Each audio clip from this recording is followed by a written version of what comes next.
Hey, how are you doing? Now, I'm hoping this is all working. Let me know if it's not working. This is my first live stream on YouTube, so it's actually really good fun. I'm really looking forward to it. I'm very excited. Um, hey, can everyone hear me and see me and stuff? I'm sorry, I'm just trying to get it all working. So yeah, this is going to be exciting. Everyone doing well? Not your normal beautiful wallpaper. No, I had to do it on in a different room, but I'm going to be going back to the wallpaper very soon. So don't panic. The wallpaper's coming back. Um, so yeah, I wanted to go live because I'm doing a new thing, and I'm trying various new things now. So here we go. This is my first experiment with live. I go live on TikTok like all the time. Pretty much every day I go live on TikTok. So if you're not following me on there, hop over. That's a weird thing to say, isn't it? If you're not following me on there, do, because I've got a lot of time on my hands. What can I say right now? I'm living a mile down the road from the fam, and I'm here all the time. And there's no like craziness going on. I miss all the noise and craziness. You know what I mean? So if I get bored or if I'm going to go into a depression hole, I go live. So it's a lot. I'm worried about you signing up to TikTok, though. I'm already horribly addicted to social media. Oh, you're so worried about signing up to TikTok. I know what you mean, but if I hadn't had social media right now, I would. I don't like to even think, because I use it as, so every afternoon. I don't know if you guys have this, but I tend to go into like a spiral at the same time every day. And it tends to be in the afternoon. So I will tell you about the therapies. Yes. I'm going to tell you about it, Stephanie. So what I do is, when I feel myself spiraling, because I'm not at home anymore, I go on live, just because it's my way of connecting, it's my this leads into Stephanie's question about the therapy. I'm doing EMDR therapy, and my therapist this week was like, I feel like you're more vulnerable and honest with people on the internet than you are in these sessions. I don't think she's watched my stuff, but from what I've told her, and I think that's true. I definitely have trouble with real people. I don't know if that's a me thing or an autistic thing, but real people have real trouble connecting. I find it very. Has anyone else here struggled with like social anxiety? Mel's Bells says, I think socializing online is good for some of us, necessary for some of us. Yeah, I just think it's. Thank you, Mark Corn, for saying we all love you. That's so sweet. I want to say to you guys, you've literally saved my life, like literally. And I'm not just saying that like I love you guys, but you literally pulled me out of. I don't know what I would have done without you guys, and when it all went down. I don't even want to think about it. So I really appreciate all you guys' support, and literally saved my life. So I really want to say that. So yeah, my EMDR therapist was like, I feel like you're more honest with strangers than you are in these sessions. And I feel like that's true, I feel like I love to just jump on and talk to you guys. And TikTok has been really good for that.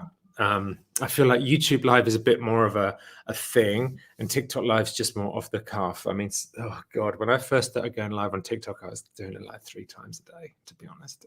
But now it's like once or twice. I just want to say thanks for your vulnerability. I'm sending you lots of prayers. You seem to be doing much better.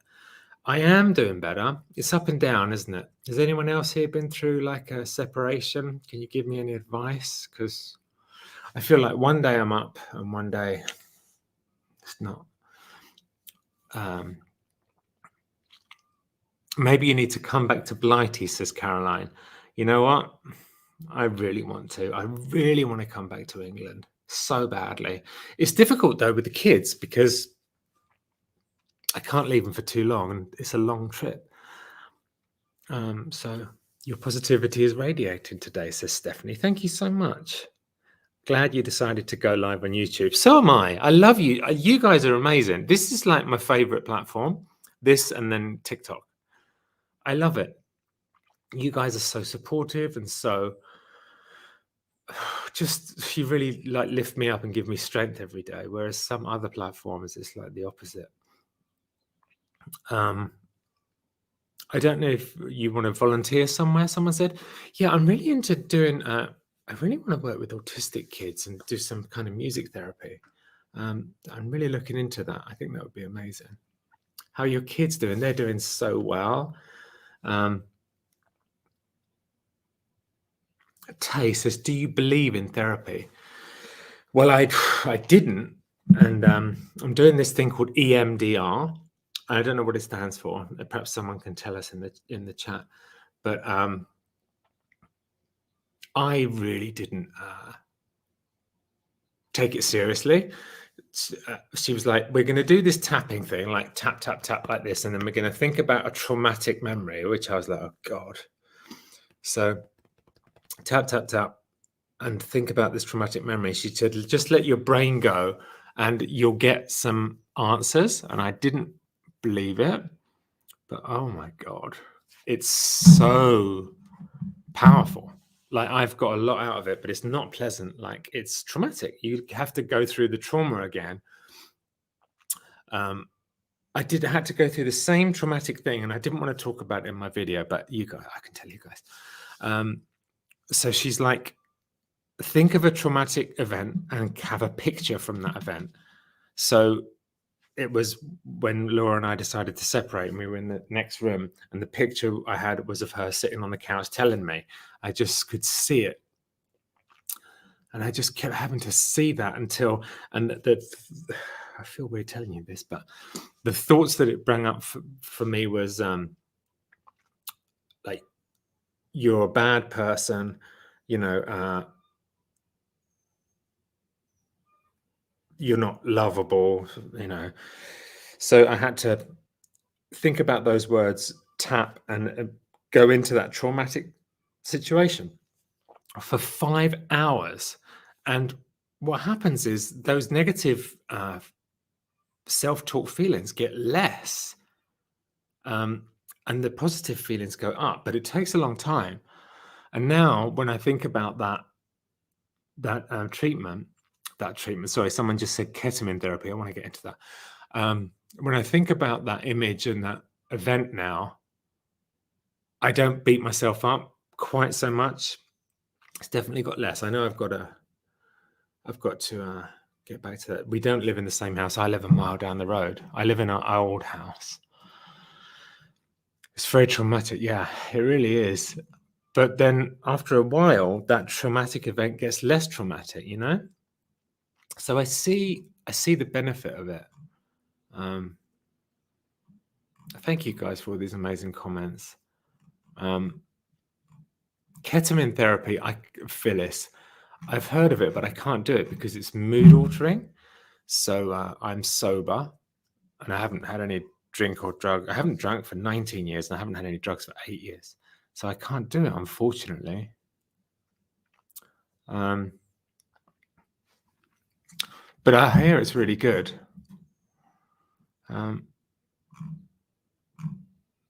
If you haven't done it already, hit the thumbs up and show Stephen some love. Ah, that's nice of you. Oh, if you hit the like, does that help? I guess I don't really understand YouTube. I love it, but I don't understand all the stuff. But apparently, if you hit the like button, it really helps my channel. And I've certainly experienced, like, when I say that to people and they do it, it does help. It does seem to help. More people seem to see the content. So please do that if you fancy it. Currently going through an autism evaluation process, says Natalie, costing extreme amounts of money. Do you think it's worth it?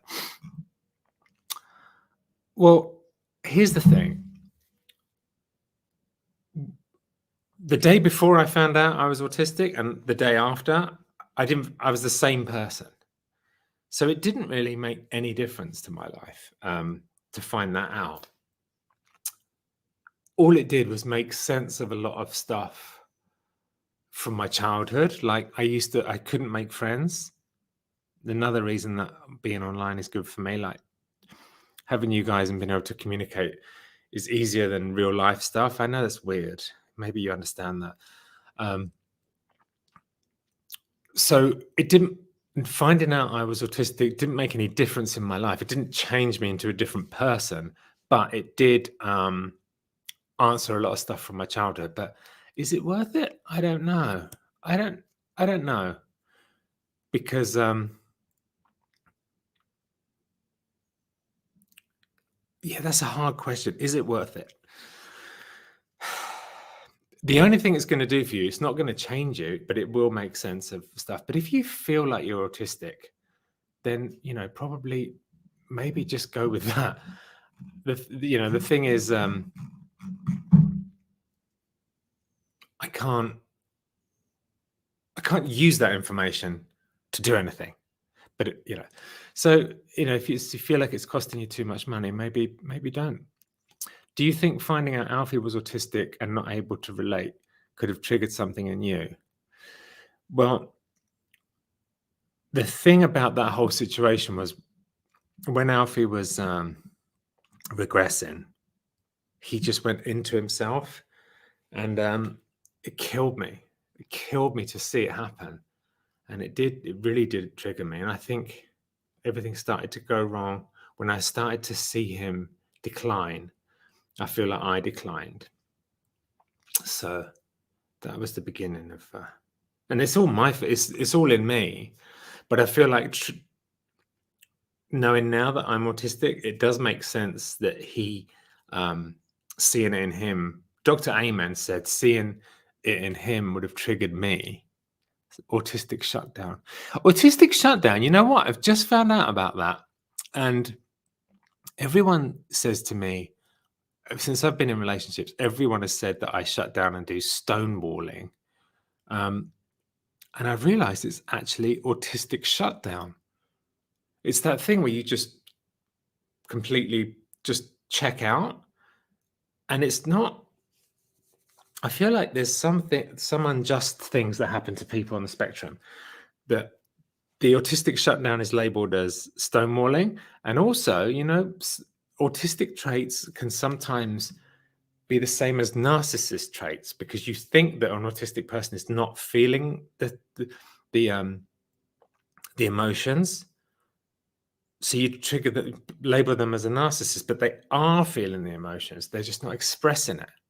So that's really unfair. And I think a lot of autistic people get called that narcissist thing, which is thrown around a lot, but it's not true, because we feel it. We just don't talk. We don't know how to express it.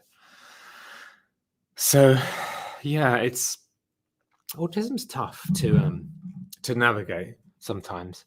But the good thing is knowing that I have it, I at least can label some things like that. I've also wondered about autism versus narcissism. A lot of autistic people get labeled narcissist, and it's really bad, I think. Tamara says, will Poppy get evaluated as well? I haven't seen any signs in Poppy, so I don't think she needs to be. It's strange, says Zombie Mum. A lot of men get diagnosed with autism, where women get diagnosed with BPD. The shutdown is very similar to disassociation. That's interesting. Yeah, I can see that. Apparently, it's much harder to diagnose women because they mask. They learn to mask a lot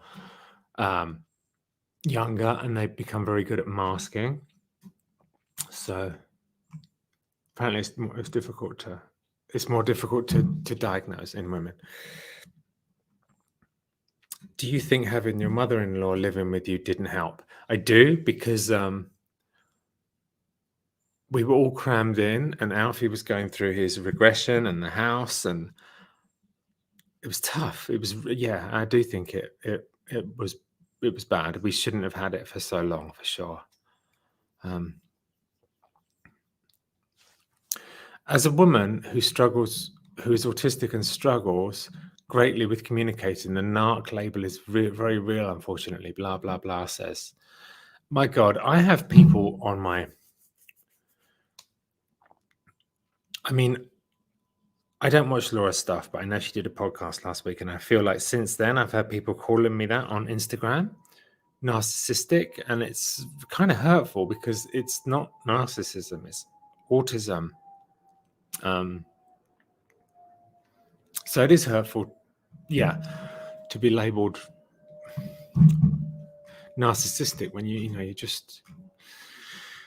But you can't control anyone, you can't do anything about it. No Dancing Palm Trees says neurodivergent women have been socialized to mask since they're small children. Yeah, I see that. And Caroline says women mask more than men. My daughter certainly masked at school and college, but could be herself at home. Yeah, I wonder why. Why do we socialize girls to mask more? Why is that, I wonder? I don't know.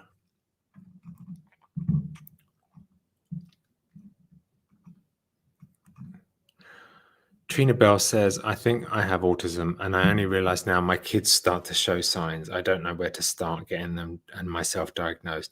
I think it changes from country to country. I don't know where you are, Trina Bell, but I will say that seeing Alfie, when he started to behave in odd ways, I would call my mum and say, he's doing ABC. And my mum would say, you used to do that same thing. And that's why I got diagnosed in the first place, because there was just too many similarities.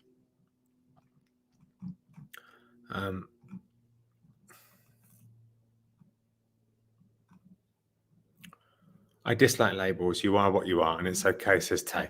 It's true, right? Isn't it? The only thing a narcissist does, the only thing a label does, that's Freudian. The only thing a label does is, I guess, give you a framework to look like. Now, if I'm behaving weirdly, I can research if that's an autistic thing before I start to think, oh, you're just a weirdo. Angel says you should watch Laura's videos. Yeah, but it'd be too upsetting, I think.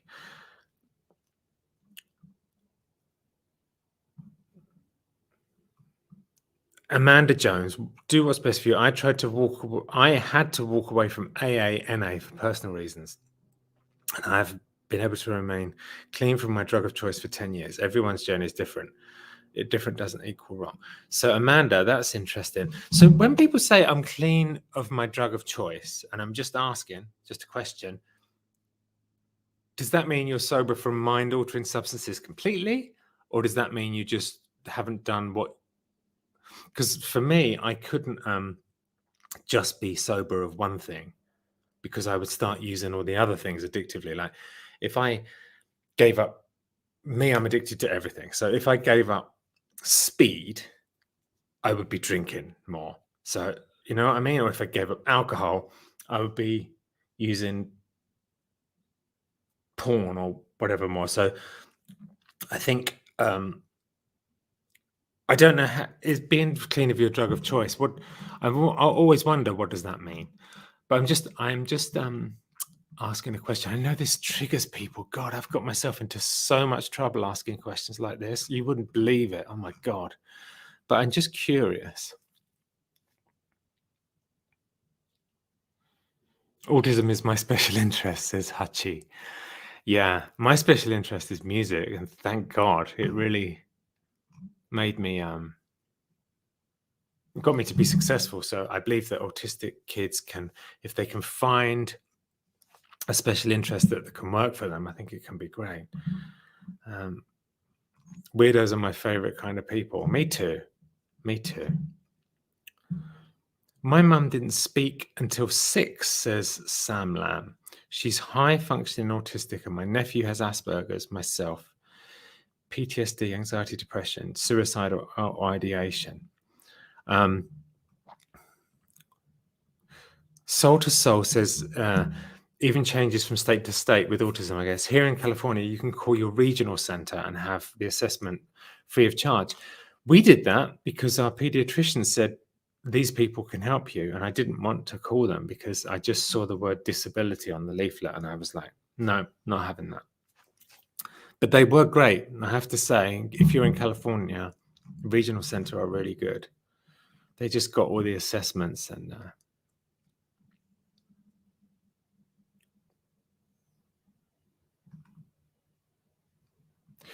so Nadia says, narcissists have no empathy. You care so much. It's too much. You care so much. It's too much to handle from the outside. It's easy to misjudge. Thank you. And I think that's right.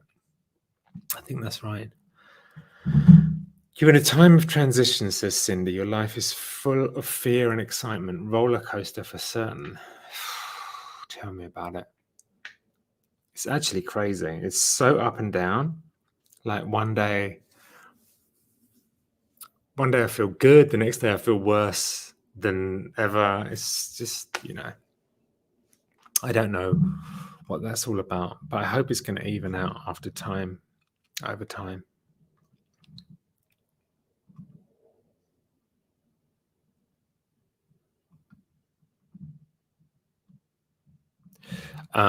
Okay, so people are answering my question about Sam said, I gave up H, Fent, and pills, but I will eat an edible if I'm stressed or can't sleep.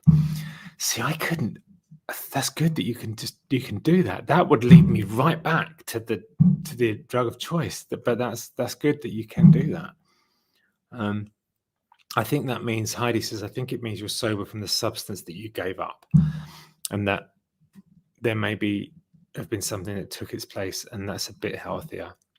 Yeah, I guess that's healthier, isn't it? At least you're not doing, I don't know. It's hard.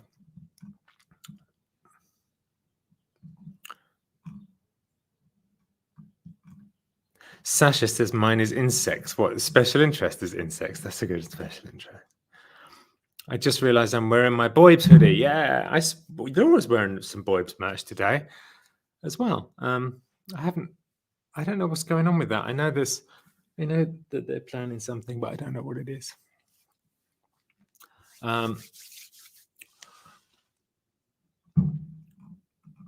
Autistic people are more likely to have trauma, which makes us more likely to fall into addiction. There's definitely a link, isn't there, between autism, ADHD, and addiction, apparently, which makes me really terrified for Alfie. I don't want him to have the struggles I had with drugs and alcohol. I'm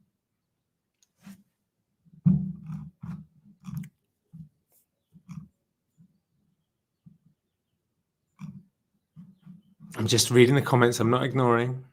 I've traded my substance addiction for shopping. I did that. I went through a phase when I was just buying shit that I didn't need when I first gave up drinking. It was crazy. Spending is definitely an addiction. Spending and food addiction is not treated seriously, and they're really food addiction is really serious. When I was in rehab, all the addicts were together, so alcoholics, drug addicts, sex, technology, spending, food. The only person that didn't make it through that rehab, meaning, was a food addict. An incredible girl. I forget her name. This was like 18 years ago. She's anorexic and she didn't make it.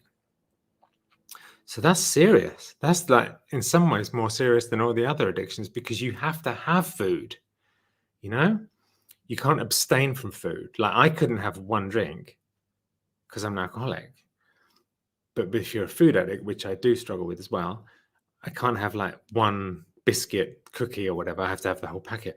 But it's hard because you have to eat. But one thing that really helped me with food issues, I was just used to eat sugar. I was massively heavy and I just used to eat sugar and cakes all day long in my 20s. And the one thing that really helped me huge was someone telling me you have to treat refined sugar and refined flour like drugs and alcohol, like never touch them. And since I've stayed off refined sugar and refined flour, I've really managed to keep the food issues under control.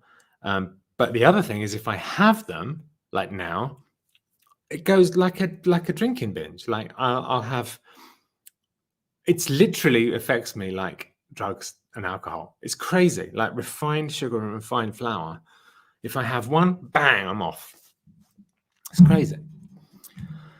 How is your sobriety going? Says Kalila. I'm 8 years sober, clean and sober now, and I haven't had a drink for 18 years.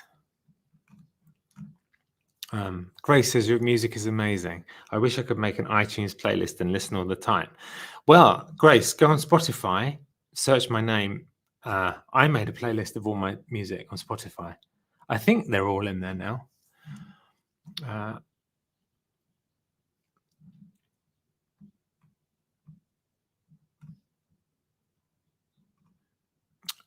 Samantha says, recently I've been having trouble looking people in the eye and talking to others. I struggle with that too.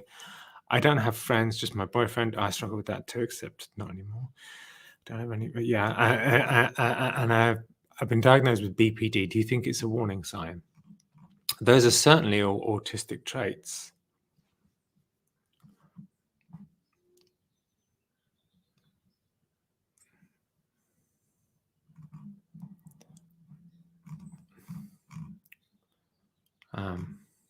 I'm reading the comments.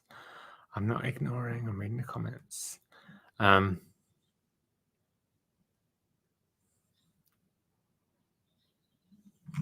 Poppy isn't showing any signs, I don't think. If you do 12 steps, sharing and helping fellow man, you are not having narcissistic behavior. Serving others is half of AA. You're doing great. Thank you, magnificent Megan.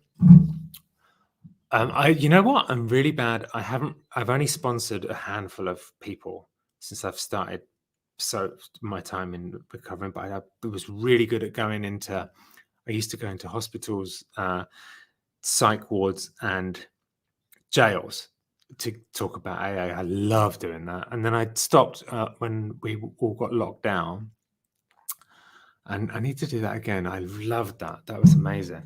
I mean, I would go into jails and like deep in the valley where it's very gang, that I would go into those jails. And the first time I did it, I was hearing these other people, there's 4 people talking about their experience, and I'm the last one. And all these people on the panel were talking to the inmates like they'd done the similar things. They were in gangs, and I hadn't done anything like that. And I was thinking, oh my God, these guys are going to hate me. Like, I don't look like them. I don't dress like them. I don't sound like them. And they're going to have nothing to identify with me on. No. And I was like, this was the worst mistake I've ever made. I can't wait to get out of here. And these guys look like they're going to kill me, literally.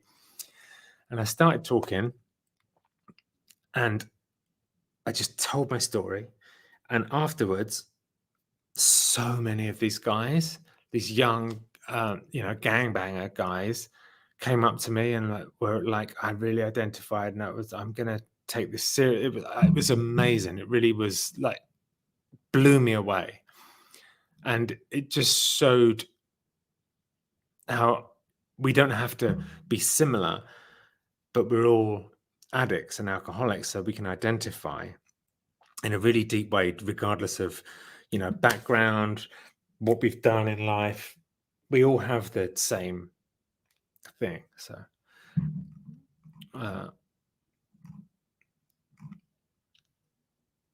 is there really anything scary about being autistic? The only thing scary about being autistic is other people thinking that you're a narcissist or that you are antisocial. Because it's just, that's, for me, I have real trouble hanging out with people. That's not something I like to do. I have trouble with eye contact. I perhaps, I don't show in words what I'm, I guess empathy so much, but I feel it, but I just don't say it. And the scary thing is when people think that you're a narcissist. Have you ever been diagnosed with bipolar disorder? Asked with love. Wendy says, I did get. Dr. Amen had a look at that, and apparently I'm not. Although I sometimes wonder.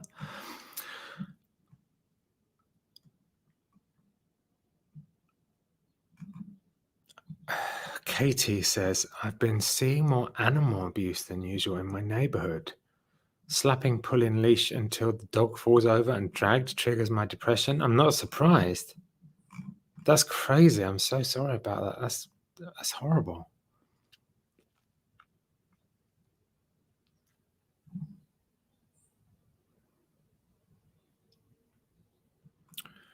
Stephanie, I love my VoIP stuff. The site is down.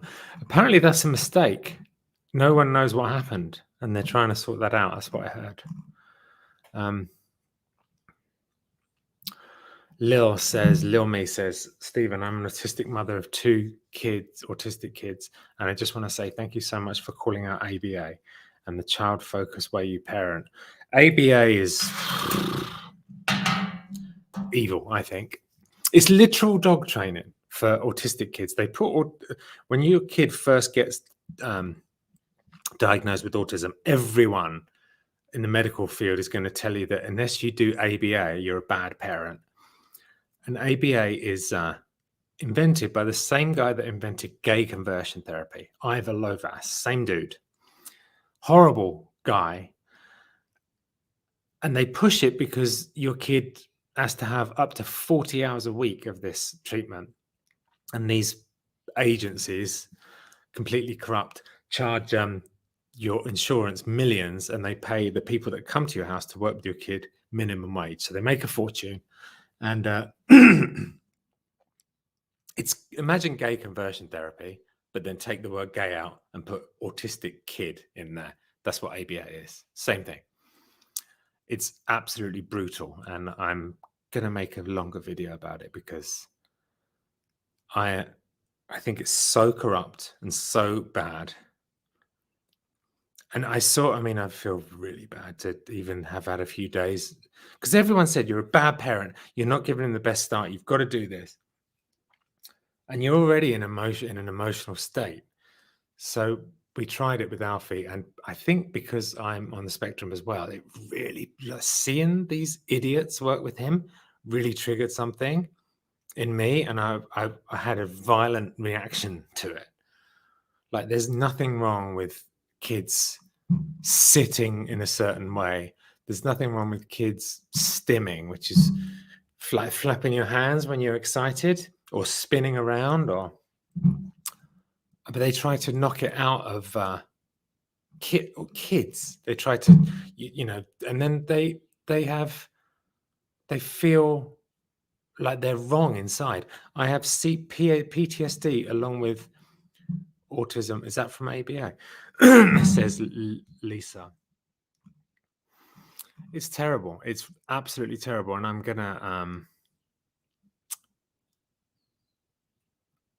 gonna make a longer video about it because I know a lot of autistic creators and they're all anti-ABA. The only people that seem to be in favor of it is the parents. So I want to talk to other creators and make a longer video about it. Does addiction run in your family? It does, yes.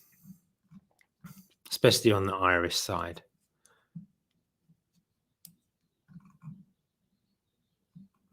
I'm wearing full PJs all day, says Louise Perry. I've changed drinking for buying things and eating. Yeah, but those are also addictions. That's what people don't realize.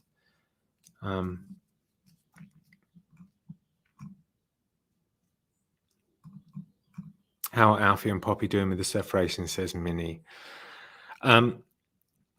So I'm definitely spending more time with Alfie since than I did before. And the great thing is I'm more more present with him. I really don't take it for granted, my time now. But it's hard to say how it's affecting them. But Pallavi L says, "How was your time with Alfie today?" It was amazing. I spent time with him in the morning. He's off school today. There's a holiday, and then I also go back on nighttime and play with him, and then put Poppy to bed. But he's into candles at the moment. So this morning we were just lighting candles and blowing them out, and lighting candles and blowing them out, and lighting candles and blowing them out, which I'm a little concerned about because I don't want him trying to. So I hid the matches, but he loves them. I can't remember what you decided, but did you get a dog? So I found this dog that I loved. Her name was Kiki, but she was scared of the kids. She was literally terrified of kids. So obviously something happened. It was sad. So I couldn't get Kiki because I was worried that the fear might turn into aggression. And then if I thought that and then, put it to the back of my mind and then something happened, I would never forgive myself. So we didn't get Kiki, but I'm still looking.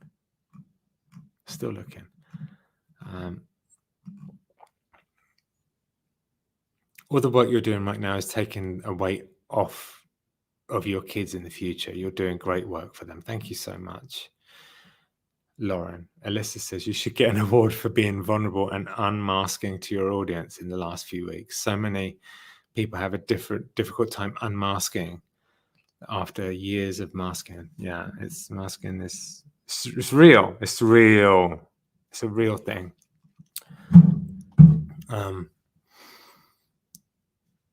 I find it exhausting. Like if I have to do something social, like a party, I dread going to it. It's like the worst feeling to think that I'm going to have to go, and then I spend the whole party doing my least favorite thing in the world, which is small talk, which is big in LA. And then afterwards, I am exhausted and depressed. I'm exhausted because I've had to do this masking thing for like 4 hours or 5 hours, and I'm depressed because I can't connect with anyone. You know what I mean? So it's really a recipe for disaster. But I've started going to my sponsor in AA. So when you first get sober in AA, you get like a mentor. You get someone whose recovery you like, and they help you get sober. And my sponsor is amazing, but he's really hard. Like I had a sponsor 18 years ago who got me sober. And then every sponsor I've had between him, then I moved to America and I just had a revolving door of sponsors, and I would lie to them and manipulate, so I wouldn't have to do any work on myself. And I went through tons of guys that just lying, and because I didn't want to do any work. But this guy, he won't let me get away with anything.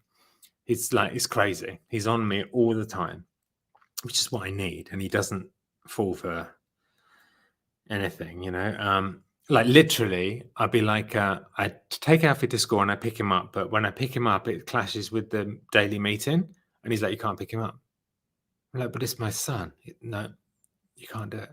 I'm like, what? He goes, whatever you put in front of your sobriety, you're going to lose. So I don't pick up Alfie anymore. Laura does it now. I take him, and he won't let me go. Anyway, he said, I respect people that do uncomfortable things.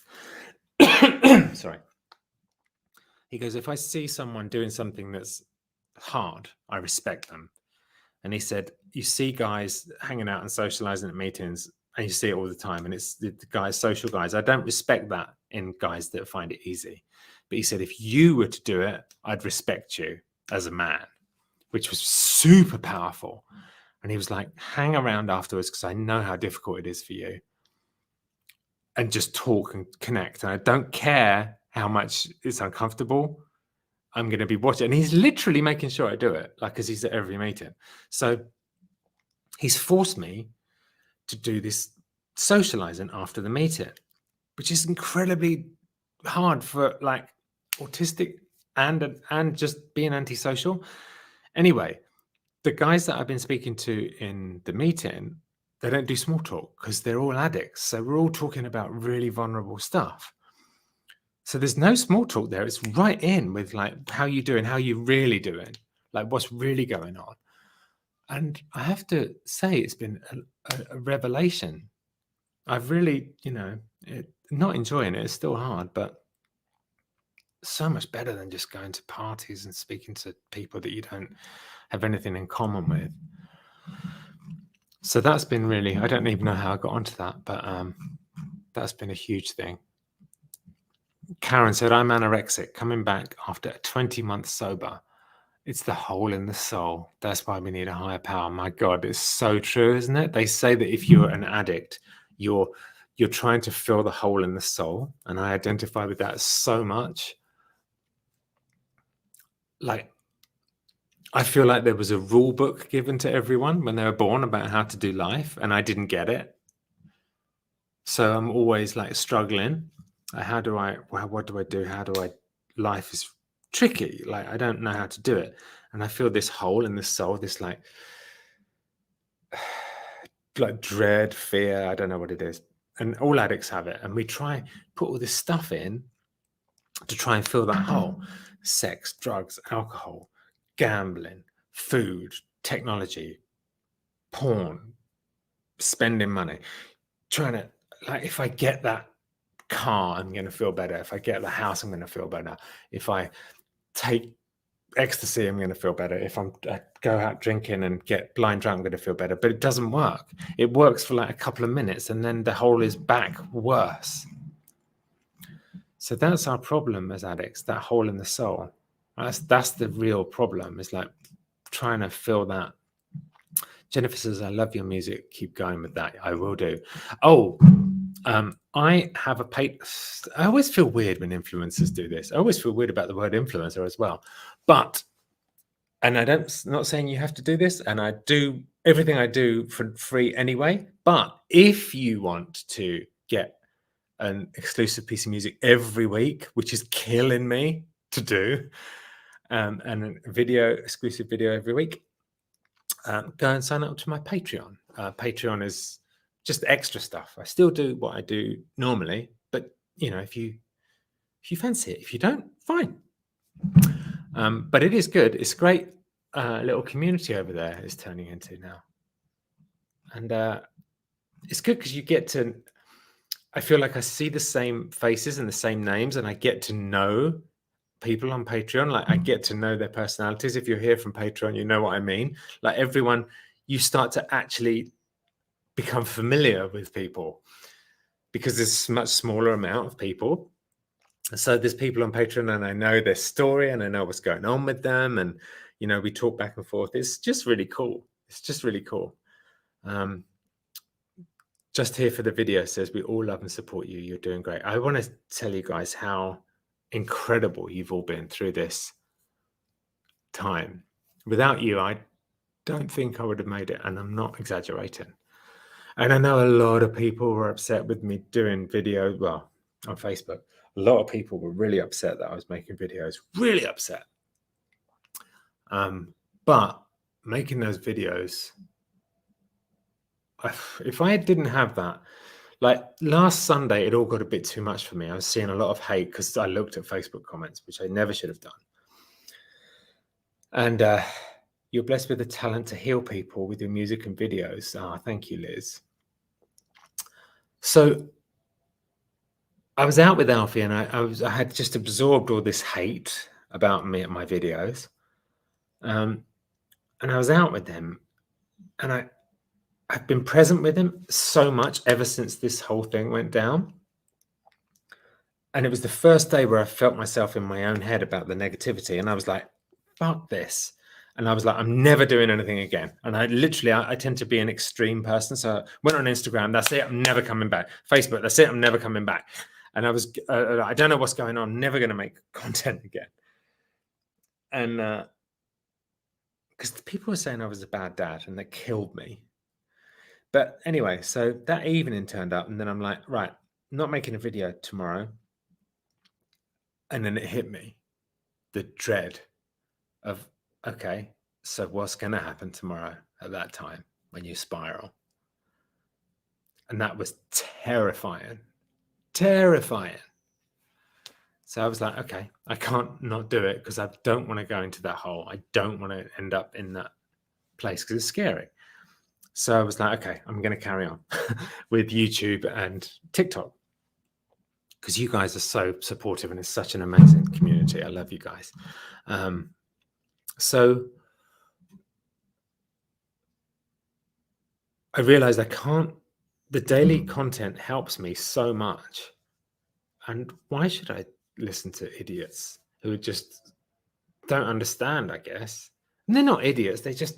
People don't like me. Some people don't like me, and that's fine. But to keep saying horrible things, and I shouldn't even pay attention to it because it's part of the job. But that day it got to me, just got to me that day. And it's because it was about me as a dad. I feel like there was a whole thread about it and it killed me.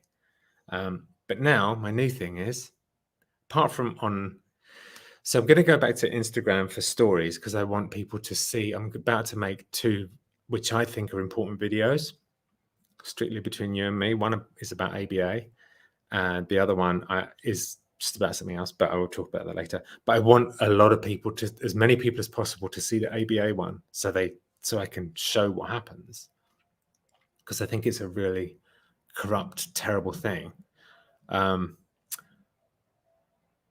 So I want to be able to promote that, and Instagram stories is a good way because I got a lot of people.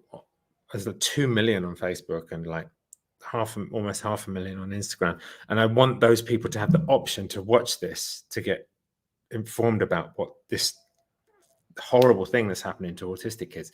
So I was like, if I let those platforms go, I'm getting rid of those people, and some of them may get something out of these videos coming up.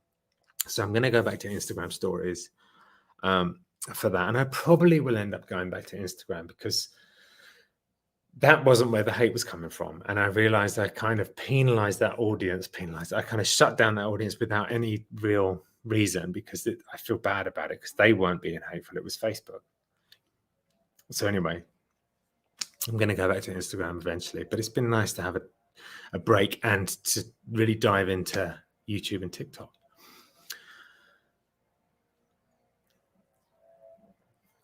Linda, protected by angels, says, I want to come and spend a day with you. It's be boring. All I do is like sit in a room, make music and make content. I know we would both benefit greatly. You wouldn't, because of just watching me doing the same thing every day. It's fun. I'm only joking. Is there a possibility you would sponsor a raffle for this? Interesting point. I mean, it'd be so boring. Like I am going to go TikTok live. Everyone on TikTok wants to see me making a piece of music, so I am going to do that. Your music is amazing, says Janae. Thank you. Yeah, I'm going to go into. I'm going to show the creation of a piece of music on TikTok live. I just hope it could be interesting. You should do speaker meetings. I do. I speak at AA all the time. If someone asks me to do an AA talk, I always do it. I never say no. Never. If someone asks me to speak at a meeting, I'll always say yes.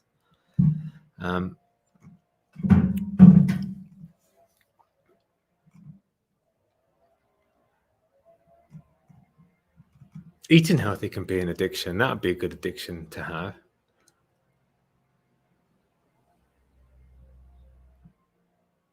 I feel like work is an addiction for me now. Like social media is an addiction, definitely.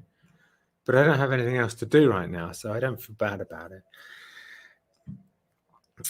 Would you consider getting a cat? No, because a cat will be eaten by coyotes. And the only dog I could get would be a dog that's bigger than a coyote because they won't attack.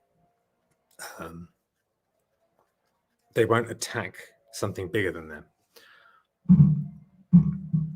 We had a dog called Avocado. I don't know if some of you guys have been following for a while. It was brutal. And ever since then, I never could have a small animal. So we lived just down the road there, and we had there was a garden, there was a bush in the corner of the garden, and our dog Avocado would go out every morning. She was a puppy, and just go to the toilet and come back. But I would always go out with her because of coyotes. And one day, she would always go and sniff the bush. She would run out of the door, sniff the bush, come back in. And I would go out with her because of coyotes. I thought, well, coyotes, if I'm out there, there's no way.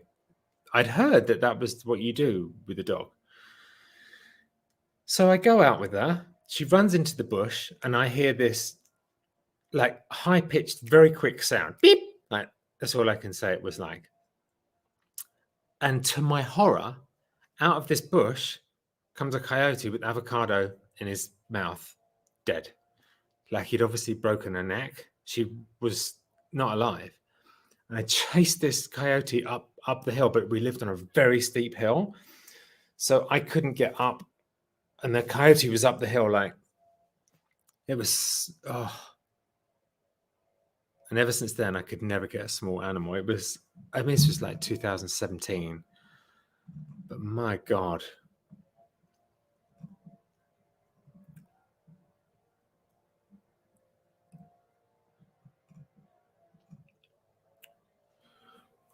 What diet plan are you on? I just don't eat refined sugar or flour, and I can't eat right now. I'm so stressed. The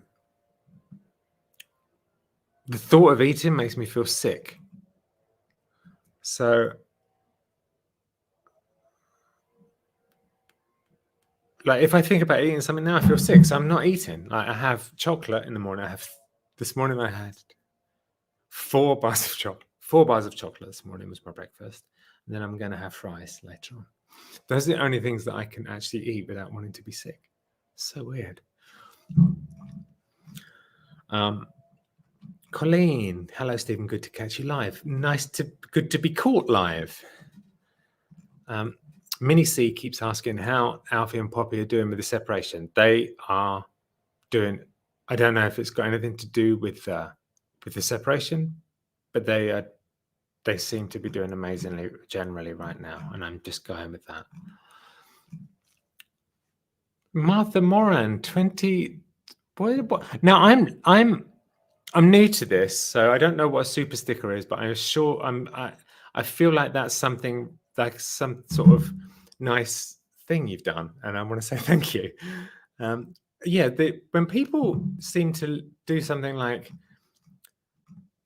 some comments are showing up highlighted, and it's when people send a thing called a super sticker, but I don't know what that is.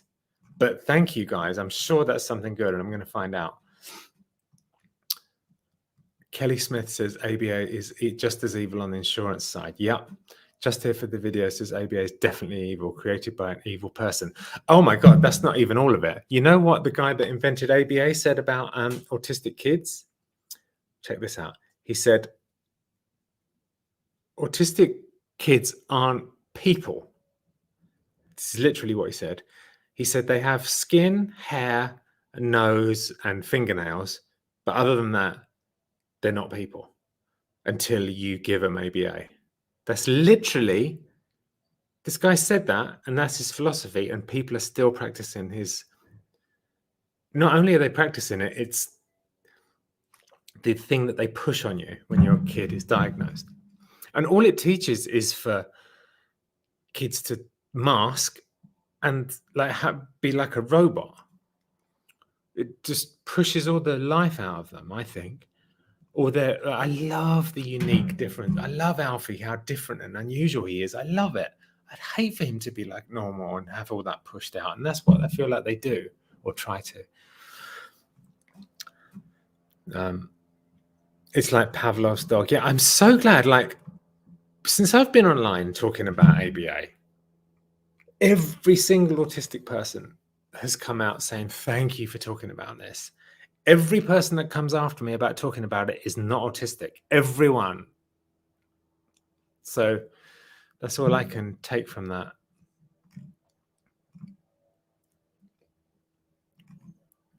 Everyone giving attention to Mini C. Okay, so Mini C seems to be causing a problem. So I'm going to try to... Oh, yeah, here you go. Put user in a timeout. She's in timeout. I'm getting good at this. Is ABA used more in the States? I think it's used everywhere. But definitely they push it. Oh, my God. All we heard about. ABA, you got to do ABA, ABA, ABA. And they said Alfie needed 40 hours a week as a 2-year-old. 40 hours a week. That's a full-time job. When's he going to be a kid? And they only did that because they imagine how much they charge for that. And then they pay the people that come out to your house are paid minimum wage. They're overworked. They don't want to be there. And they just read out of a book. They're not engaged. And people say you had the wrong person. We had 3 different providers and we had like an expert, all as bad as each other. What does Alfie do instead? Are there alternatives? Yeah, he does OT, which is occupational therapy. Loves that. It's like playing. He does music therapy. Loves that. He does speech. Loves that. He hated ABA. Hated it. And he regressed when he was doing it because they were trying to change him.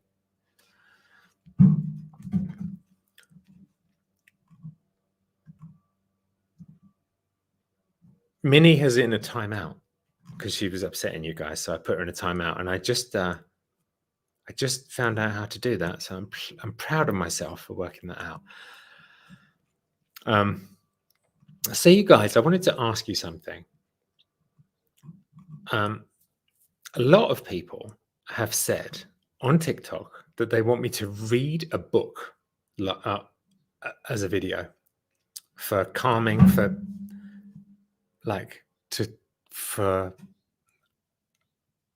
relaxation. Do you like that idea? Would you like me to read a book live? Not live, but maybe live. Maybe I could do it live. What about that? Bedtime story. What do you think about that idea? And what book should I read? I believe ABA is done to try and make autistic people be less autistic, if that makes sense. It not only does it make sense, it's 100% accurate.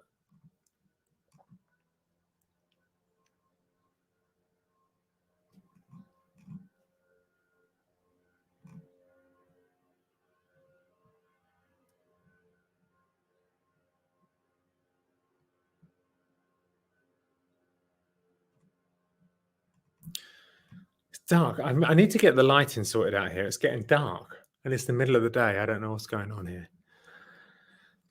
I only heard For Laura, I'm very new, and it's so beautiful and inspiring. It immediately thrusted me back into writing poetry when nothing has been inspiring me. Oh, that's amazing. I love hearing that. I love hearing that. Thank you. Yeah, I like that piece. It was written in a very bad, I was in a very bad state of mind when I wrote it, but it came out good.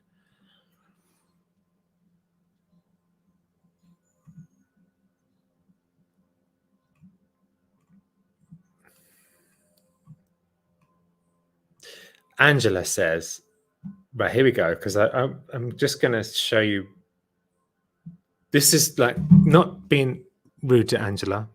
You're entitled to your opinion, but I just wanted to show you something here. Angela says, please don't discredit ABA for individuals with severe autism or high needs who actually really benefit from it. It's an amazing practice that changes lives every day. Are you autistic, Angela? And be honest, don't just say yes because it'd be the right thing, like it would prove your point. Be honest. Are you autistic? Please get some mods for YouTube. I will. How do I do it? Show me how to do it and I'll do it. Ali Grimes said, my whole life I was told, you're Irish, don't drink. Yeah, so I became a drug addict. Yeah, I'm Irish too. My dad's from Galway, so I'm very Irish. Food addiction is real. It really is just here for the videos. My God, it's a tough one because you have to eat. Oh my God. Crazy Diamond, I agree with you so much.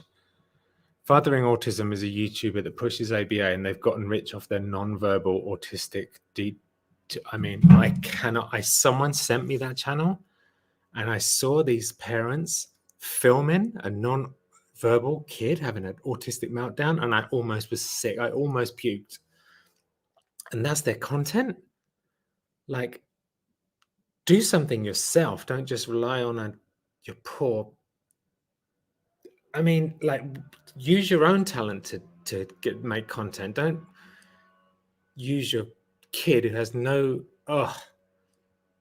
Don't get me started. Don't get me started. I hate that channel so much. In fact, there's a few that I hate. There's a few channels that are just pushing, oh, isn't it terrible? Oh, look, I'm such a victim. My autistic kid is so difficult. Oh my God, look at him having a meltdown. And that is just sick and just pathetic.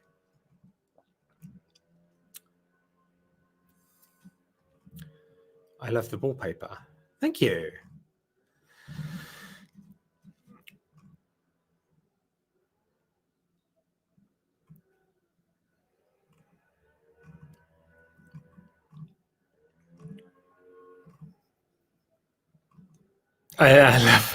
I love how Alfie talks to you in an English accent and Laura in an American accent. It's so funny. He literally says, he literally will say to me, like, do you want an apple? You say, do you want an apple? And so now our speech therapist has us saying, so we don't just say, here's an apple. He has to answer now, where do you want that apple? I want it in my hand. So, Daddy, apple, where do you want the apple? If Laura says, where do you want the apple? He goes, in my hand. If I say, where do you want the apple? He goes, in my hand, Daddy. Posh. How is he posh? I'm not posh. He had a child development teacher who, that's another thing he does, child development. English, but not posh. And he goes, in my hand, please, Daddy. Where's he getting it from? Where's he getting that accent from? Where's he getting it from? It's so funny.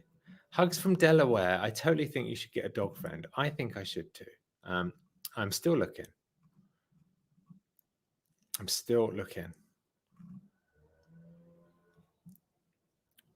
If you have any leads on good kid-friendly dogs in California, let me know. I tell you who's helping me. You know Rocky Kanaka? He's a friend of ours. He's an influencer that does rescue dog content. He's amazing. Go and check him out. He's helping me find a dog. Rocky Kanaka. Justin Marrell says, I've worked in ABA for 24 years. I guarantee you it works. Yeah, it works that autistic people don't seem autistic to the outside world, just like gay conversion therapy makes people who are gay not seem gay. How is that working? It's not working. It's just making them fit into societal norms and not be themselves. So I disagree with you respectfully. Flameless candles for Alfie. That's a great idea. But then is he going to be, if he sees a real candle, is he going to be like, oh, that's safe? Can you check it's recording? I'm here for the catchphrase. That's my thing. I always do that, don't I? Checking that's recording. I can't do it here because I'm not recording.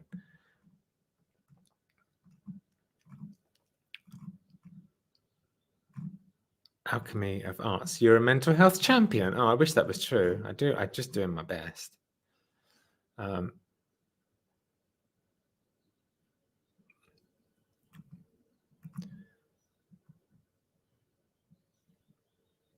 What part of England are you from? Says Laura.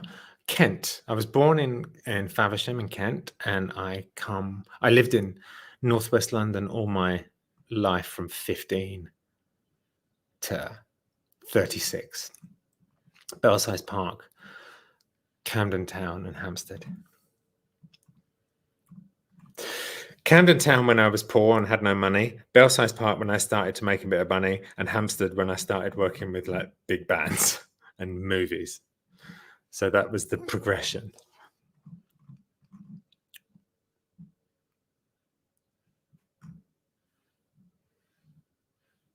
Do you wear contacts? I tried to wear contacts, but I couldn't put them into my eyeballs.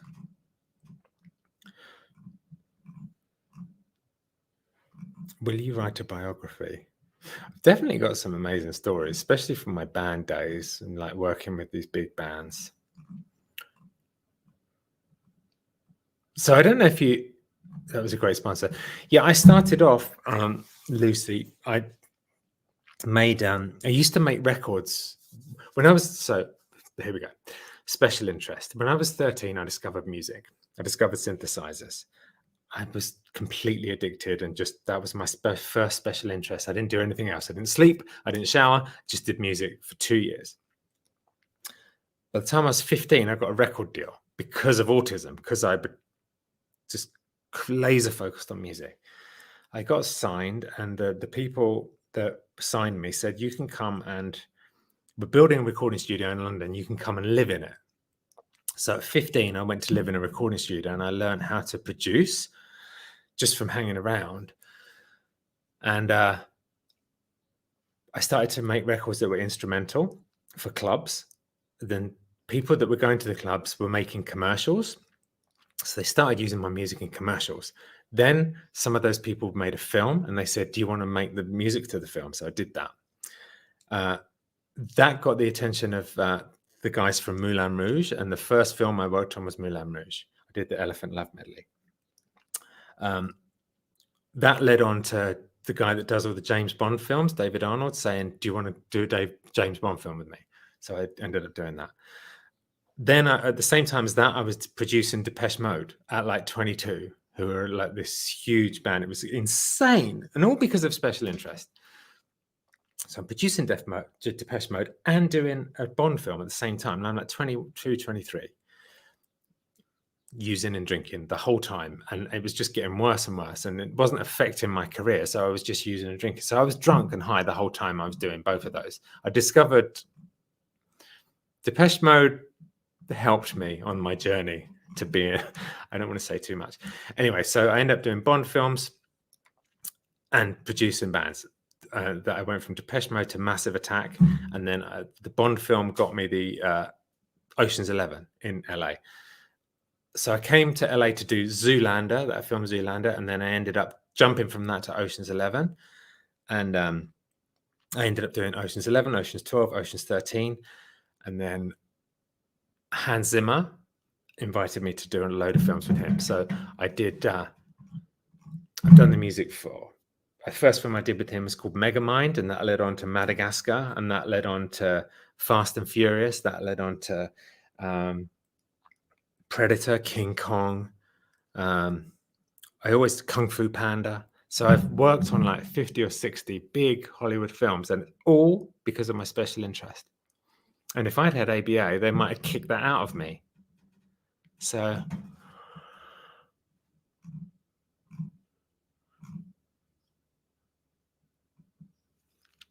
protected by angels, Linda in the foothills of the Smoky Mountains. I met Gary Busey, Richard Simmons, Jeff Gordon, and Dolly Parton. I love Dolly Parton. Oh, she's my fave.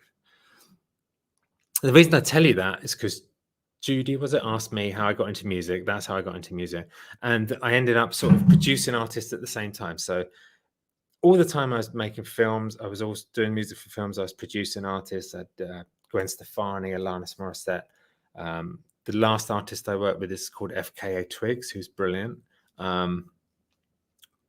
So yeah, if you look at my Wikipedia is weird because I don't know who started it and I don't know who updates it. But sometimes they say I was born in 1900, and I don't know what to do about it. But anyway, some of the Wikipedia is right, and IMDb is right. If you want to see what I've done, and all that is because of autism.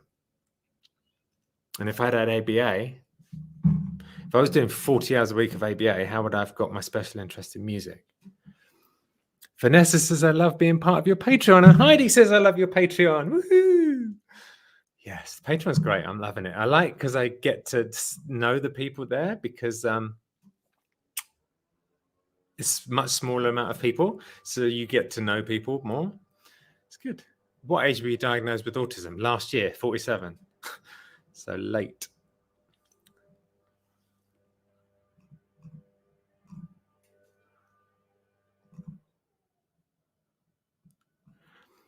I keep meaning to sign up to your Patreon, but I keep forgetting. Don't forget. I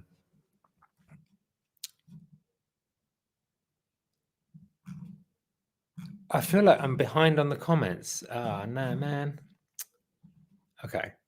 I am behind on the comments because it's not scrolling by itself. No, man. I'm missing all the new comments. New comments. Oh, there you go. Need a link for Patreon. Patreon / Stephen Hilton. Try to put it in slow mo. Oh, yeah, I think I figured it out now. Have you ever met Steve Jablonski? Hell yeah. I love Steve. We did Transformers together, me and Steve. Melissa from Patreon. The great thing about Patreon also is that you guys that come here from Patreon, I know your names. I feel that's nice. It's like we're friends in real life, which we are.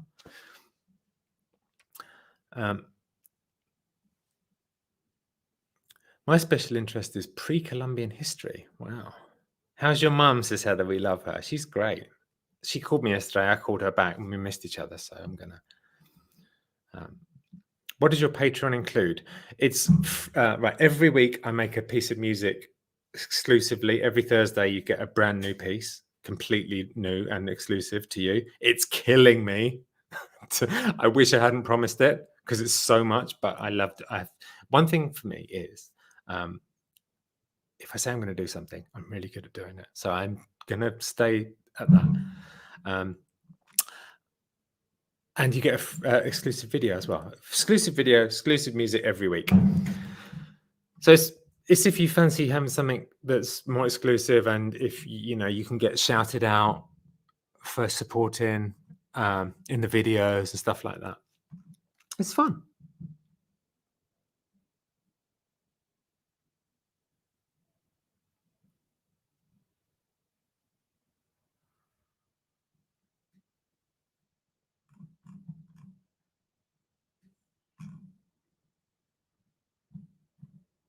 Thank you for the interest in the Patreon. Wow, that's really sweet.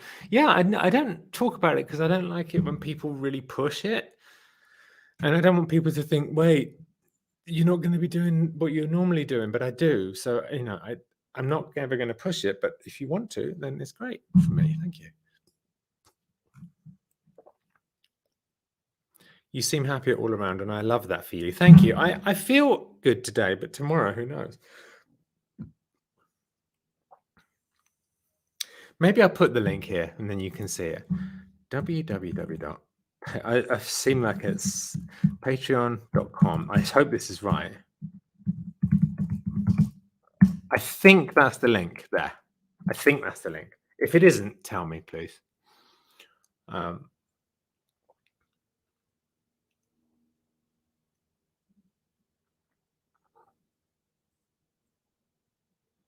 definitely going to do more lives. This has been great. I feel like it's getting dark. Is it me or is it getting dark? It's getting dark. What's going on here? You can't click it. Damn. Okay. Damn. Copy it and paste it. I'm terrible, aren't I? I need to get better at all this stuff. Would you consider doing an interview series? Funny you should say that. There's something in the works. I'm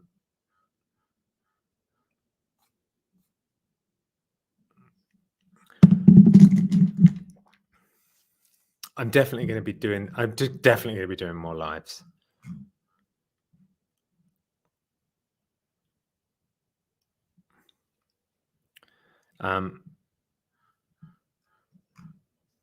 It's getting dark in Bracknell. It's getting dark in Los Angeles, it seems like, but just on my live, nowhere else.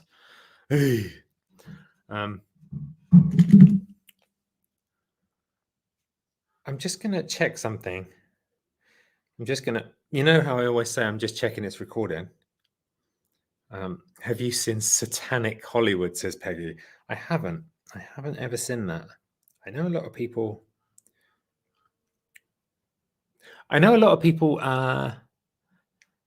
say there's sort of weird stuff going on. I've never seen it. Why did you stop doing music for movies? Because I wanted to help.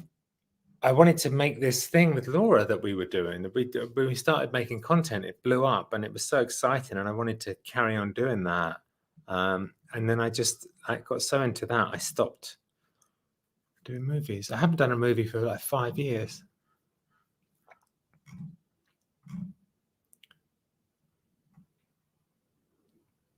Do you know Tim Roth or Andrew Lincoln? I do, actually. Why'd you say them two? I wonder, because I know them both from the same thing, and I'm not allowed to say what it is. Have you ever considered training to be a music therapist? What movies have you done? I've done like 50 Hollywood films, Laura. The biggest ones are Moulin Rouge, Ocean's 11, Ocean's 12, Ocean's 13, Fast and Furious, Kung Fu Panda, Madagascar 3, Transformers, Zoolander, 2 James Bond film, Quantum of Solace and The World Is Not Enough. Those are the ones you'd know, but loads.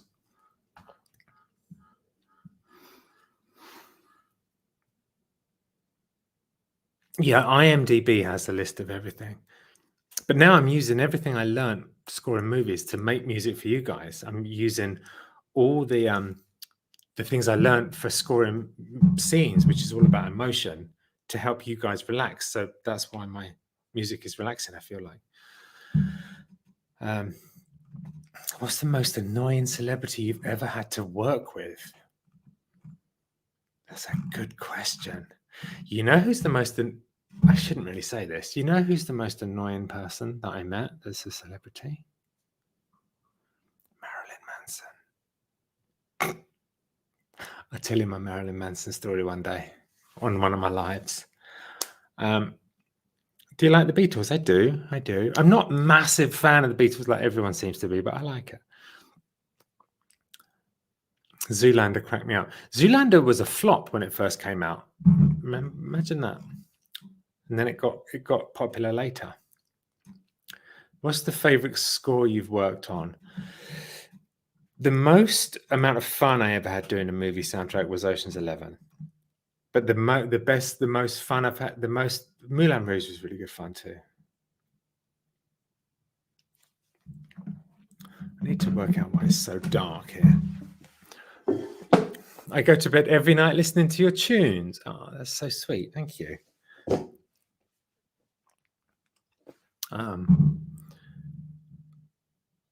The elephant montage in Moulin Rouge is my favorite segment. Oh, thank you. That was so hard to do that because they kept changing the picture. So you would do all the music and then they would cut a little bit of the picture out. So then all the music was wrong. So you just had to keep redoing it and redoing it and redoing it. But it was fun. And Baz Luhrmann was amazing to work with. My 20-year-old son was diagnosed severe autistic and now has a full-time job and is about to be a father and a husband. I love hearing that because Alfie was diagnosed severe as well. And I don't think he's going to be fine. I just know it.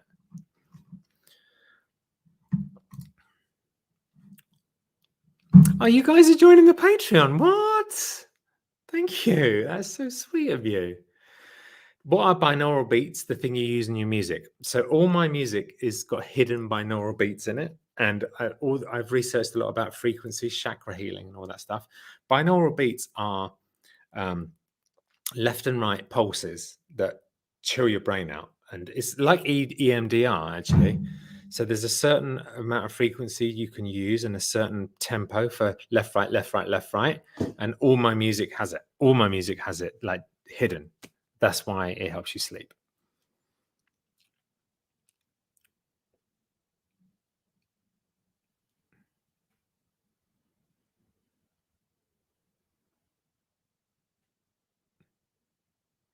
Do you do astral projection meditation? No, I haven't, but it sounds interesting.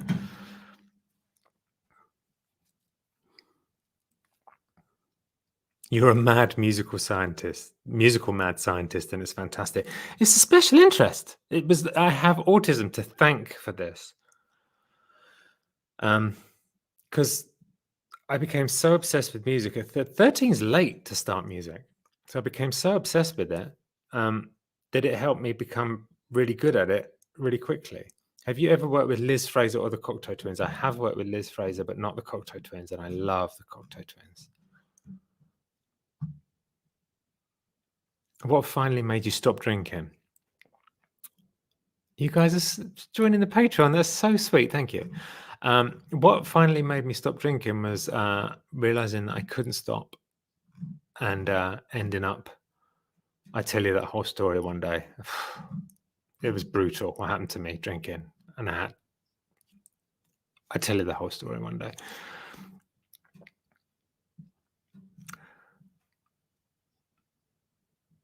Samsai says, since the comments got all muddled up, yeah, I missed all the comments about the book. Please read us bedtime stories. Okay, I'm going to do it. I'm going to do it because I think it would be funny. Not funny, but interesting.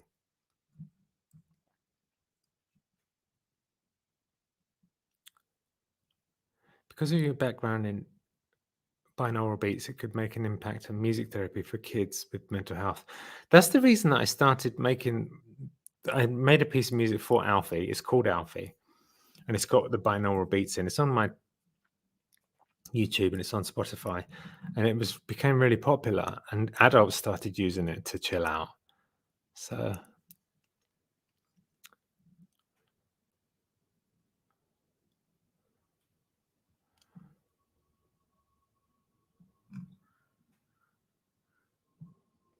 I'm not ignoring. I'm reading comments. I'm not ignoring. So maybe I need to do another live where I ask you about the books, because I'm new to this. This is new to me. So I'm definitely going to go live more often. This is great. I'm loving this.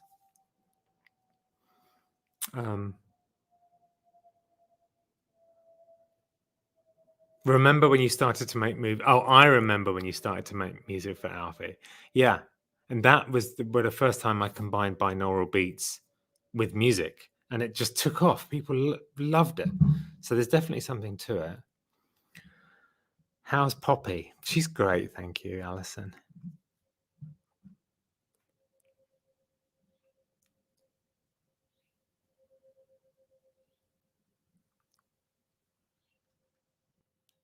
I'm glad you're loving the live. I'm loving doing the live. I'm going to do this more often. I'd love to see you read poetry. All these are interesting. Galway Island. Miss M, that's where my dad's from. I love your catchphrase. I'm not ignoring. I'm reading the comments. That's my catchphrase, and I'm just checking if that's recording. My two catchphrases. Hello, I'm from Faversham in Kent. Oh my God. I want to go back to Faversham.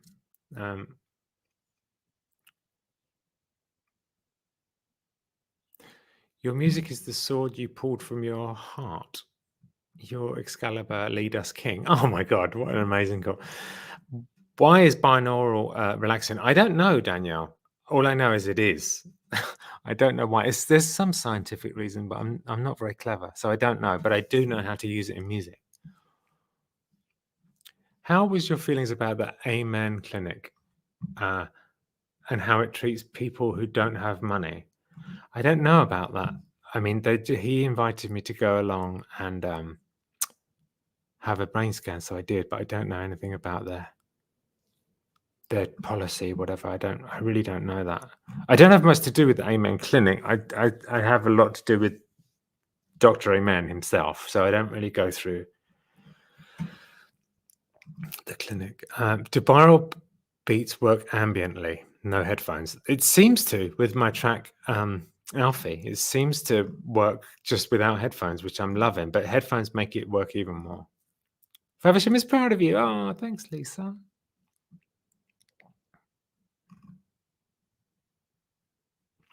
Will you be visiting England? Please visit Bristol.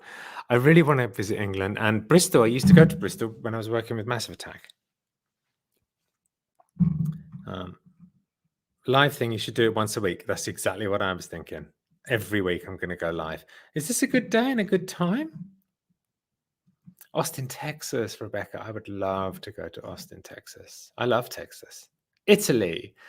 Marsu Andra. I love Italy. All these places I love. You know where I don't love at the moment? Los Angeles. Not loving Los Angeles. Not loving it. It's a bit false. People here are a bit false.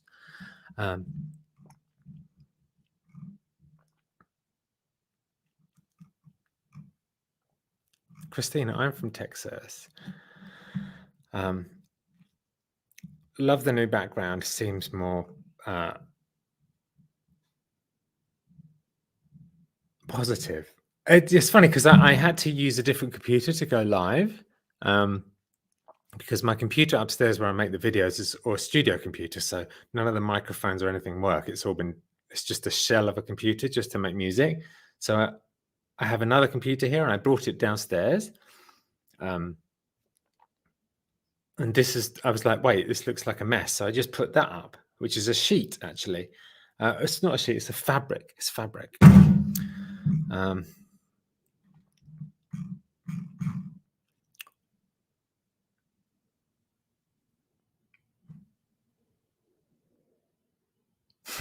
Someone said, paying so much money for a soulless city of crap. You mean Los Angeles? Real people, if you want real people, come to Texas. I really want real people at the moment.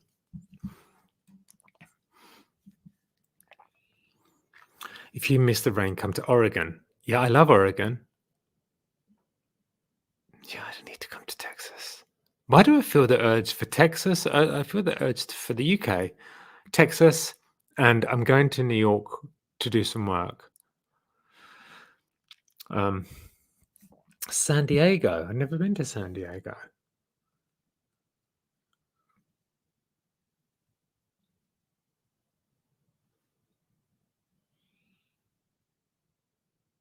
I'm not ignoring. I'm just reading the comments. Why don't you take a trip across country? Because the kids. I need to be here for the kids. So.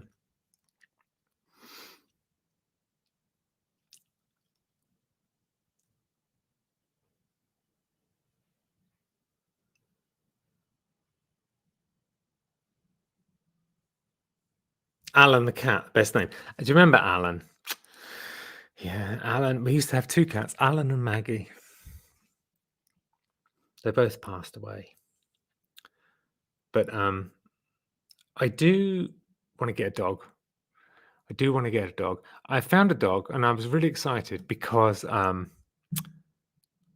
thought that he was going to be perfect for the kids. She, Kiki, was great.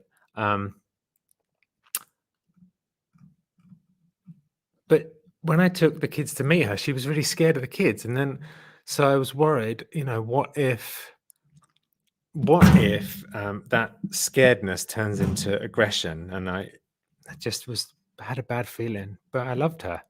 So Rocky Kanaka, you know him? He's got a YouTube channel and he's an influencer that helps dogs. He's helping me find a dog.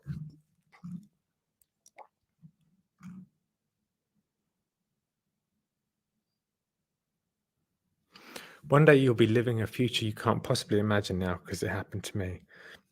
Josh Crow, that's a great comment. Hi, Stephen. How are you feeling today? So 2 questions. How are you feeling today? Pretty good. You know why I'm good? Because this has been great. I wasn't feeling great before this. What have you eaten today? 4 bars of chocolate. 4. But it's okay because it's not all unhealthy because I'm about to have some fries. So.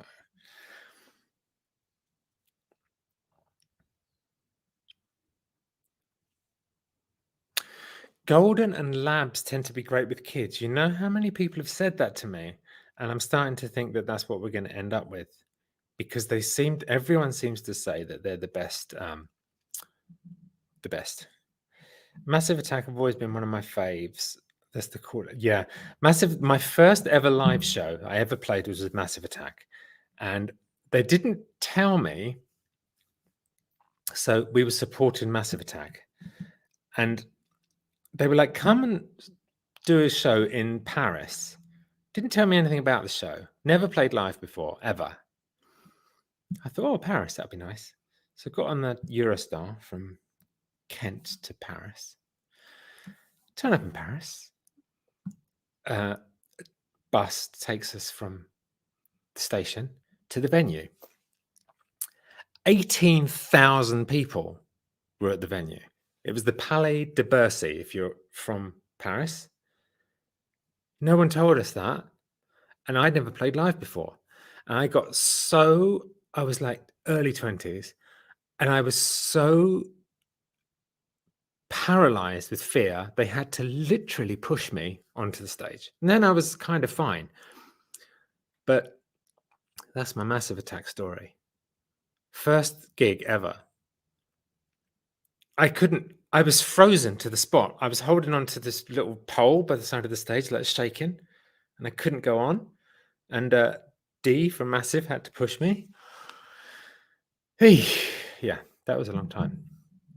It was exciting though. Yeah, it was exciting when I got on. When actually, funny thing about it, Georgia, was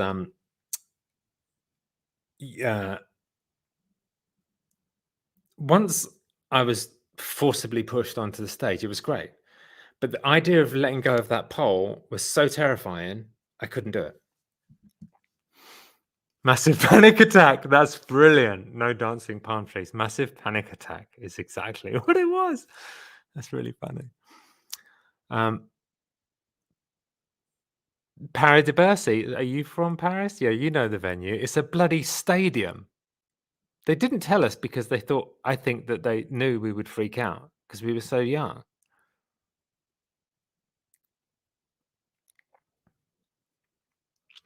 What do you think Alfie would think of camping? You know, I don't know if you saw the video, but he's obsessed with.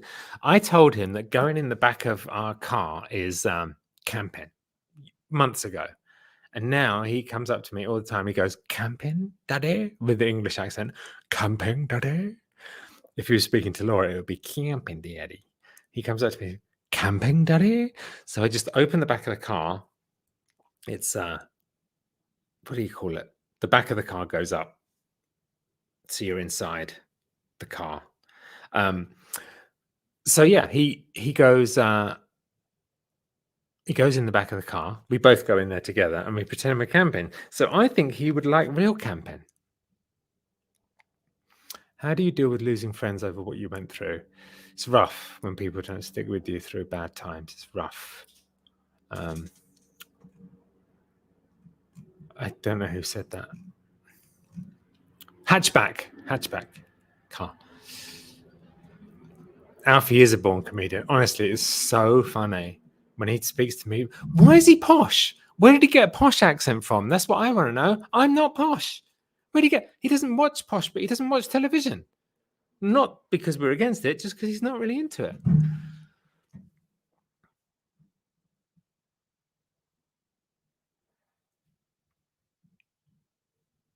Maybe take it from the car to the back garden. I was thinking of that. I'm definitely going to do it. I wonder what the best way to take a 3-year-old camping is. We took our 6-month-old camping. Wow.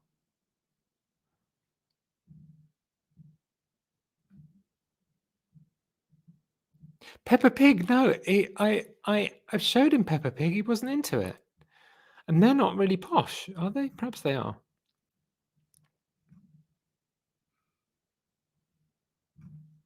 He's developed his own language. Well, yeah, he's developed his own language, and it happens to be posh English, which I'm not.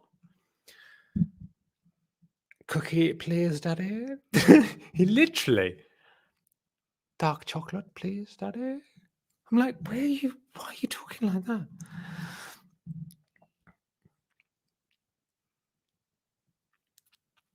Maybe Alfie secretly watches the Spice Girls.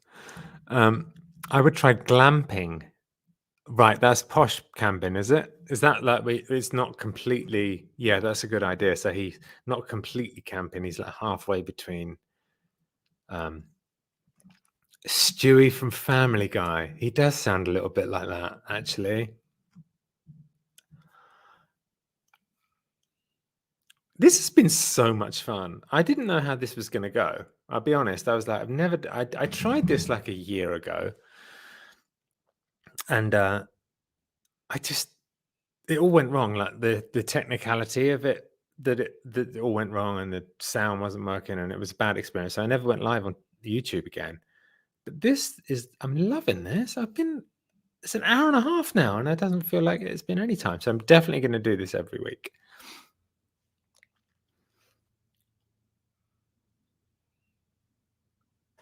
How Poppy and Alfie get along, says Carol. How do Poppy and Alfie get along?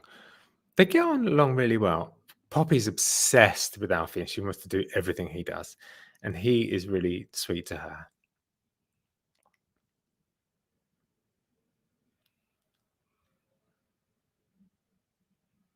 Are my eyes going crossed? When I do this on TikTok, when I read comments, my eyes go beep, and then everyone says, "You're cross-eyed," and then I get really self-conscious. So they ruined me for that. But I go live on TikTok every single day, sometimes multiple times a day. I'll be honest, I've got a lot of time on my hands. Sometimes it's multiple times a day. I love it when he says bye-bye, Poppy. Yeah, he still does that, Moonchild. Bye-bye, Poppy. Bye-bye, Poppy. If the screen is further than the camera, it makes your eyes go buggy. Yeah. My TikTok's just my name. It's just my name. I'm not verified on TikTok yet or something. So you just have to... there's people pretending to be me, which is so annoying, which happened on Instagram and happens on Facebook all the time. And I think there's a fake... It's... I've got like 250,000. The one that's got 250,000 followers is me. The other ones aren't me.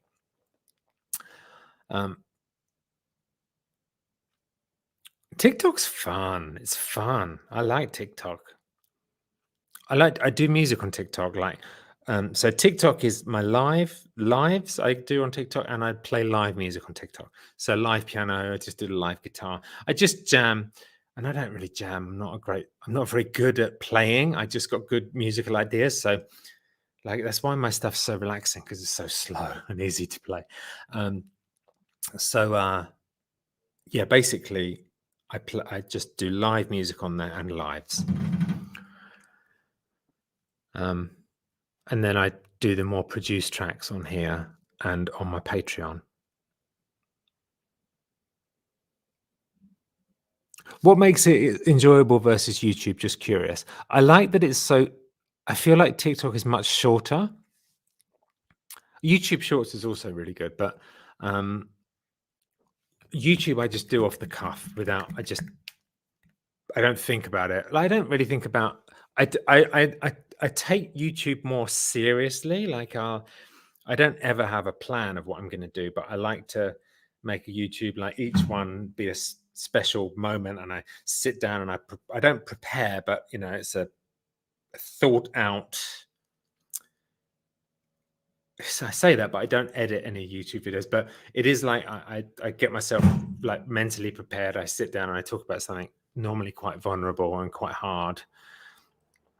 So YouTube's more serious, like mental health and music, and TikTok's just more off the cuff, more sort of fun, I guess. Funny, maybe. I don't know. But I do love TikTok. So yeah, TikTok. Follow me on TikTok if you want, and follow me on Patreon if you fancy it. But also don't. That's how good a salesman. See how good a salesman I am. I should be doing adverts for other people's Patreons. Why don't subscribe to my Patreon, or don't? That's my sales pitch. Do you have the new piano with you? That is a sore point, because I don't have my new piano, and I looked at 50 pianos to find that piano, and now I don't have it anymore. Stephen, will you play something for us now? Another reason TikTok's good for is that I can't play anything. I don't have anything in this space to play.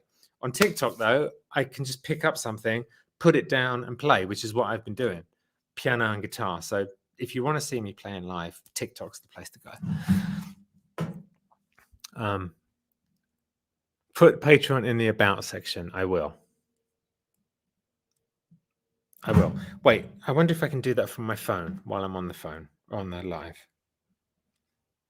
I don't think I can. Just search my name, Stephen Hilton. Go to Patreon and search my name, and then it will come up. When will you go on TikTok live? I go on TikTok live definitely around 4 every day, and sometimes around 10:30, and sometimes at 12 because I can't sleep. A lot, too much, really, too much. I'm on TikTok live too much is basically what I'm saying.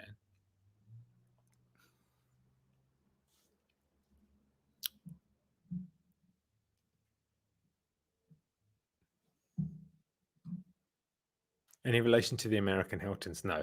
My real name should be Stephen Murphy, and I'll tell you a story how I came up with the name. My real name should be okay. My dad is Irish. His name is Sean Murphy. When my dad came to England, he was 15. He came with his brother, and my dad was so poor growing up. They didn't have electricity or running water. That's how poor they were in Ireland. Ireland was a third world country in the 50s, 60s. It was so poor. My granddad still didn't have running water when I used to go there. But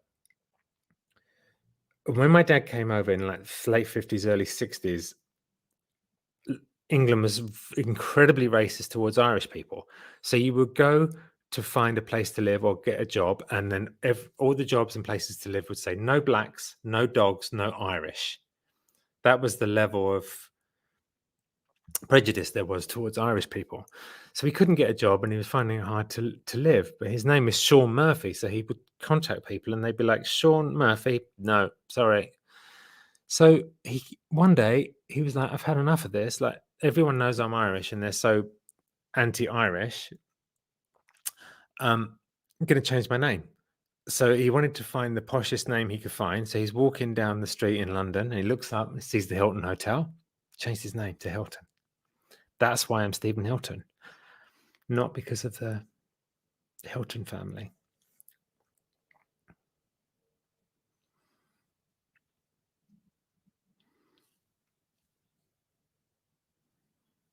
You can't possibly see all the comments. I can't. Some of the comments turn up with a highlight. I don't know what that's about, but I'll find out.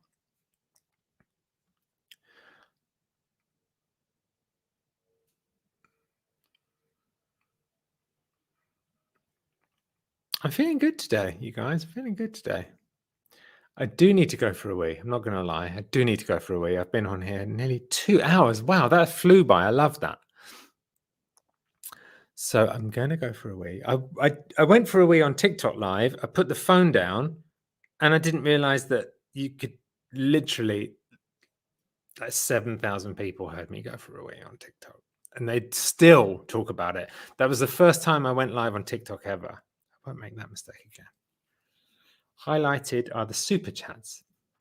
They send you money to be highlighted. Oh, okay. So that's why some of them are highlighted, and that's why. Okay, so that's why I didn't know that, and I've heard of super thanks, but I didn't think I'd signed up for it. But that's nice, though.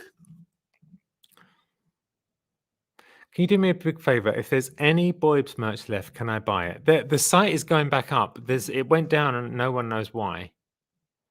So they're working on that today, apparently.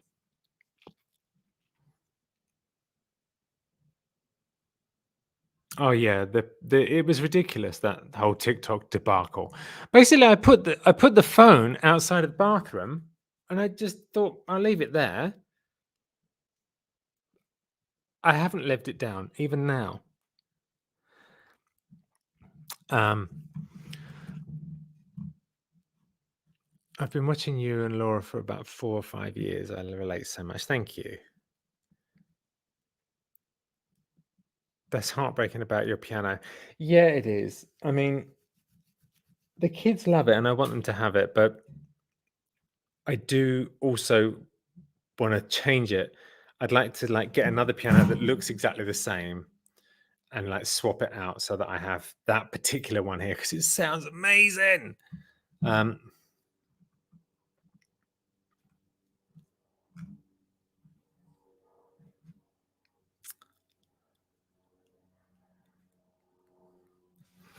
I'm not ignoring. I'm reading the comments. That's my new catchphrase.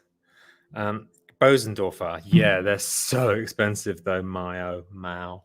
Whew. Bosendorfer piano. Hans Zimmer has a Bosendorfer piano in his studio, and it's probably the most amazing piano I've ever played.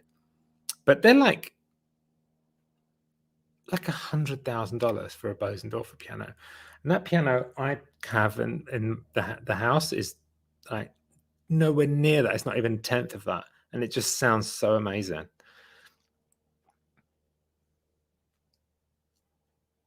Super chats are usually read out loud. Yeah, because they come up big and in a different color and away from the other chats. So yeah, that makes sense.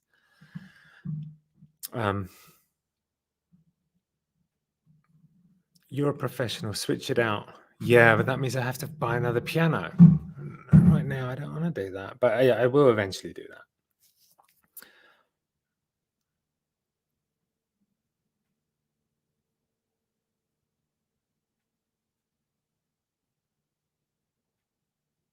Sending you love from Florida.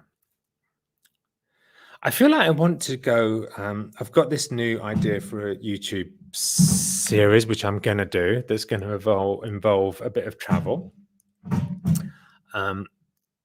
So, your for Laura, please, literally made me cry. Oh. So it's going to involve a bit of travel. I'm going to the East Coast for the first episode, and then if that goes well, I'm going to go to other places, and Texas is my next one that I want to go to.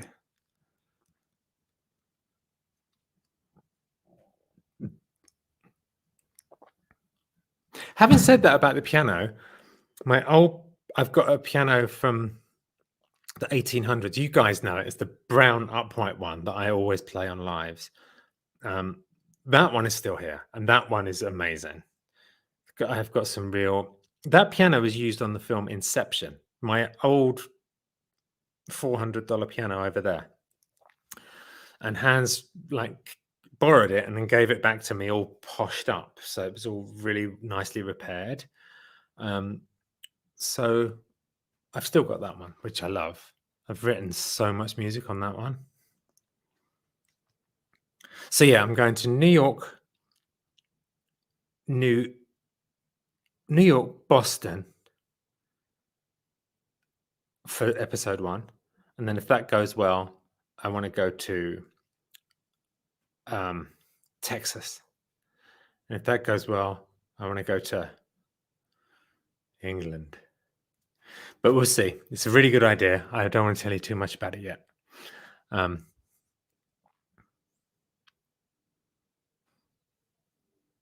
think I'm shooting it early November, the first one.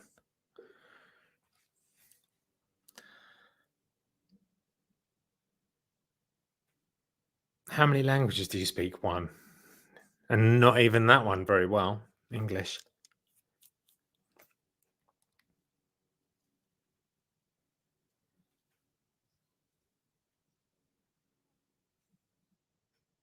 So glad to be out of Texas. Huh. The reason I want to go to Texas so badly is I feel like it's the opposite of LA. And I feel like going the opposite of LA. You know?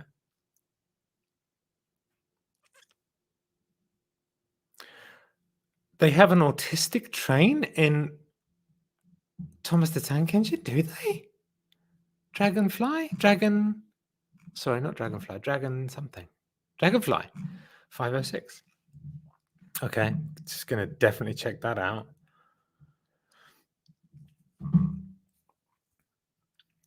Tell us how your career started.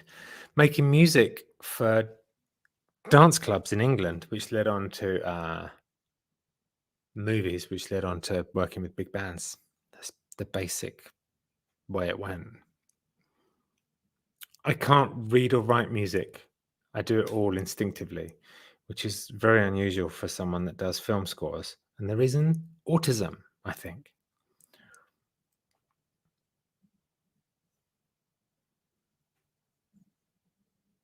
They have an autistic kid on Sesame Street too, Vanessa. Wow.